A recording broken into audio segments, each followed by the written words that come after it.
کہ مت پوچھئے، یہ اللہ کے قانون میں ہے، اللہ جسے چاہتا ہے لڑکا دیتا ہے، یہب لمن یشاء اناثا، اللہ جسے چاہتا ہے لڑکیاں دیتا ہے، ویہب لمن یشاء الذکور، اللہ جسے چاہتا ہے بیٹا عطا کرتا ہے، ویہب لمن یشاء الذکور او یزوجہم ذکرانا واناثا، اللہ جسے چاہتا ہے بیٹا بیٹی ملا کر دیتا ہے، ویجعل من یشاء عقیما، اللہ جسے چاہتا ہے بانجھ بنا دیتا ہے۔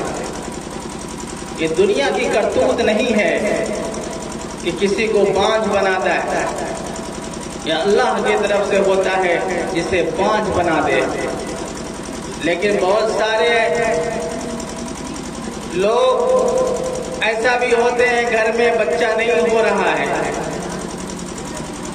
تو لوگ گمراہی میں پڑ جاتے ہیں، کیا مزار پہ جانے لگا اور ایسی ایسی خرافاتیں کرنے لگتا ہے کہ جیسے لوگ اسے چھین لیا، اولاد سے بھی گیا، ایمان سے بھی چلا جاتا ہے انسان۔ اس لیے جو اللہ اولاد دیتا ہے اسے راضی کرو نا، اولاد کا دینا اللہ کے ذمے ہے، اللہ اولاد روکے ہوا ہے، اللہ کے سامنے رو گر گراؤ، اللہ کیوں نہیں دے رہا ہے؟ لیکن میرے بھائی اگر اولاد نہ ملے، کسی مزار کا سہارا نہ لیں، کسی درگاہ کا سہارا نہ لیں، کسی منت کا سہارا نہ لیں، اللہ کو راضی کرے، اللہ ضرور نوازے گا اگر مقدر اور قسمت میں ہوگی۔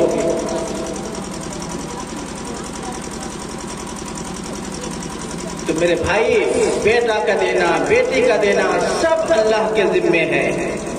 تو بیٹیوں سے بھی پیار کرے، دونوں سے پیار کرے۔ رسول اللہ صلی اللہ علیہ وسلم کا زمانہ تھا، ایسے ہی مجلسیں لگا کرتی تھی، سارے صحابہ آگے موجود رہا کرتے تھے، اور رسول اللہ صلی اللہ علیہ وسلم کی عادت شریفہ یہ ہوتی تھی کہ روزانہ یہ پوچھا کرتے تھے کہ میرے صحابی بتاؤ کہ زمانے جاہلیت میں تمہارا کیا کارنامہ تھا، تم کیا کرتے تھے؟ تو ایک دن ایسے ہی مجلس لگی ہوئی تھی، رسول اللہ صلی اللہ علیہ وسلم کی انگلی ایسے صحابی کی طرف اٹھی جو زمانے جاہلیت میں وہ اپنے 11 لڑکیوں کے قاتل تھے۔ جیسے رسول اللہ نے فرمایا کہ بتاؤ تم زمانہ جاہلیت میں کیا کرتے تھے؟ تو وہ صحابی کی طرف انگلی اٹھی، وہ پریشان ہو گئے، میں تو 11 بیٹیوں کا قاتل ہوں، میں اب جا کر یہ سمجھا ہوں کہ بیٹیوں کی پرورش پر اللہ نے بڑی نعمتیں رکھی ہیں، جنت کا وعدہ رکھا ہے، میں تو 11 بیٹی کا قاتل ہوں، مجھے تو اللہ نہیں بخشے گا۔ وہ صحابی بڑے پریشان ہوئے، رسول اللہ صلی اللہ علیہ وسلم نے دلاسا دلایا کہ اللہ تجھے معاف کرے، کھڑے ہو جاؤ، پریشان نہ ہو، بات تو بتاؤ کیا بات ہے؟ وہ صحابی کانپتے ہوئے، لڑکھڑاتے ہوئے کھڑے ہوئے اور فرمایا کہ اللہ کے رسول میں کیا بتاؤں، میں تو پریشان ہو گیا ہوں، جو ہی انگلی میرے جانب اٹھی کہ تم بتاؤ، میں کیا بتاؤں اللہ کے رسول، میں نے 11 لڑکیوں کا قتل کر چکا ہوں۔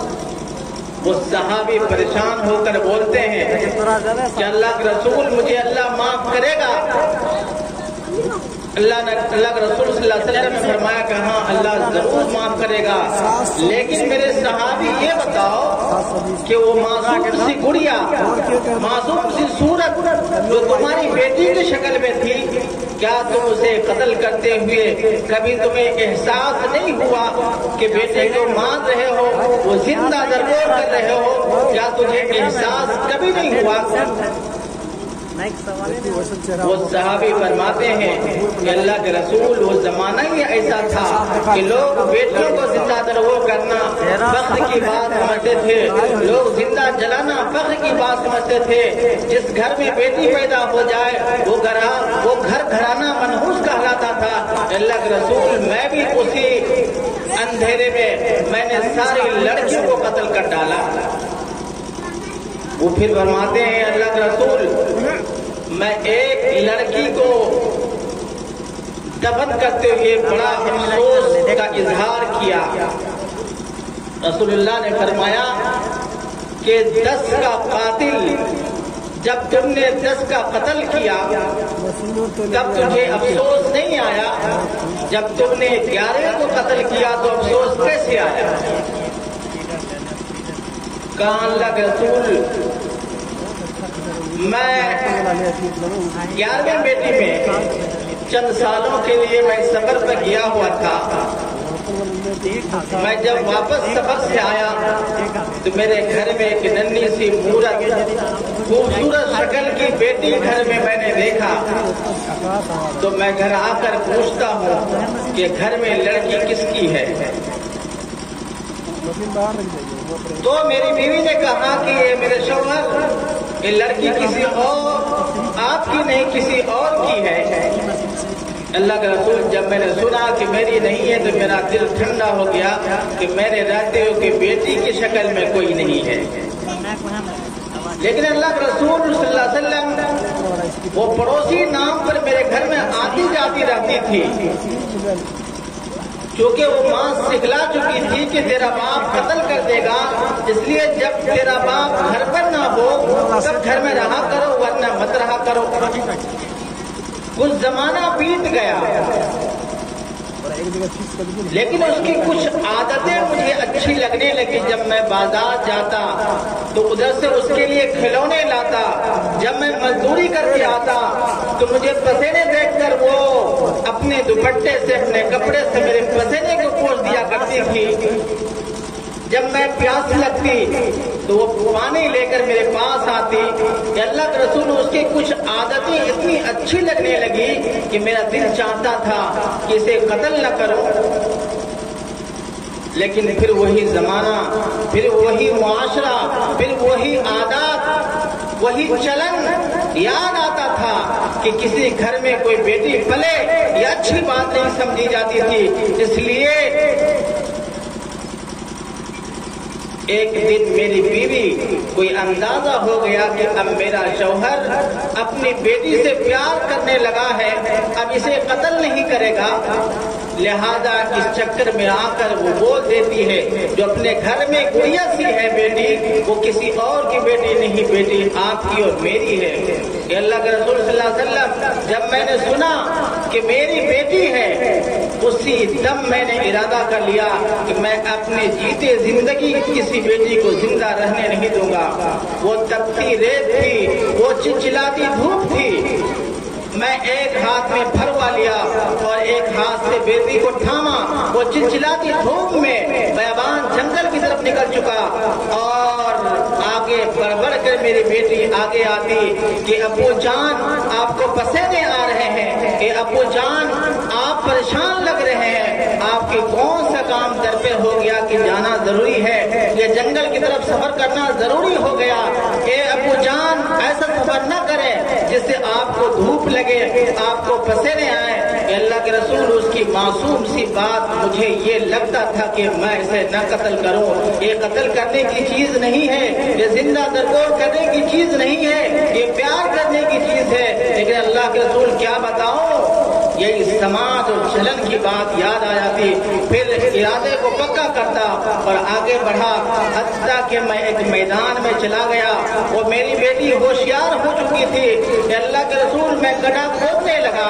گڈھا کھودتے وقت میں جب مٹی اڑ اڑ کر میرے جسم کو خراب کر رہی تھی تو آگے آ کر کہتی یہ ابو جان یہ مٹی آپ کے جسم کو خراب کر رہی ہے، آپ کو پسینے آ رہے ہیں، ابو جان آپ گڈھا کیوں کھود رہے ہیں؟ کہ اللہ کے رسول اپنے ارادے میں پکا رہا اور گڈھا کھود کر بیٹے کو اس گڈھے میں ڈال دیا۔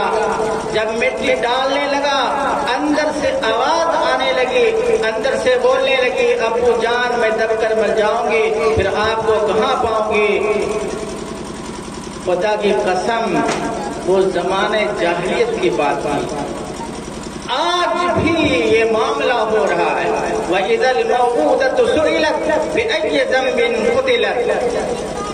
وہ زمانہ جاہلیت کی بات تھی، لوگ دین اسلام کی تعلیم نہیں رکھتے تھے، بیٹیوں کی حقیقت سے ناواقف تھے، بیٹیوں کے پالنے پر اللہ کے رسول کا کیا وعدہ تھا یہ لوگ نہیں جانتے تھے۔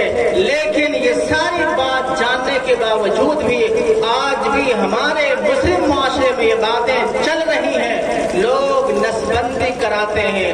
اللہ کا قرآن کہتا ہے، سارے علماء کہتے ہیں کہ نسبندی کرانا، بیٹیوں کا قتل کرنا یا زندہ درگور کرنا گناہ برابر ہے، گناہ برابر ہے۔ چاہے ایک عورت کا قتل کر ڈالو، چاہے جوان لڑکی کو مار ڈالو، چاہے نسبندی کرا لو، چاہے پیٹ سے گرا دو، گناہ سیم برابر برابر ہے۔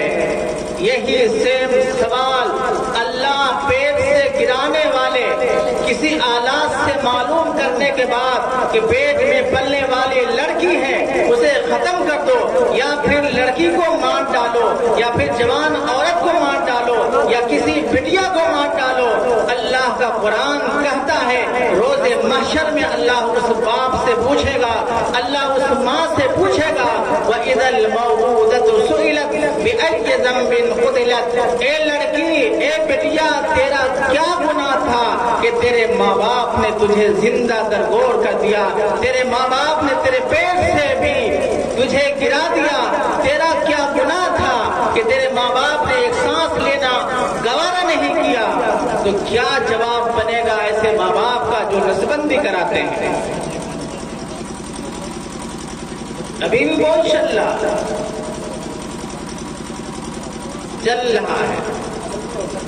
لیکن ہم سب اس میں شریک ہیں، ہم سب گنہگار ہیں، پورا مسلم معاشرہ اس سے بندھا ہوا اس گناہ میں۔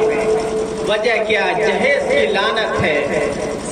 یہ جہیز کی لعنت چاہے ہم کریں، چاہے آپ کریں، چاہے دنیا کرے، گناہ بہرحال گناہ ہے۔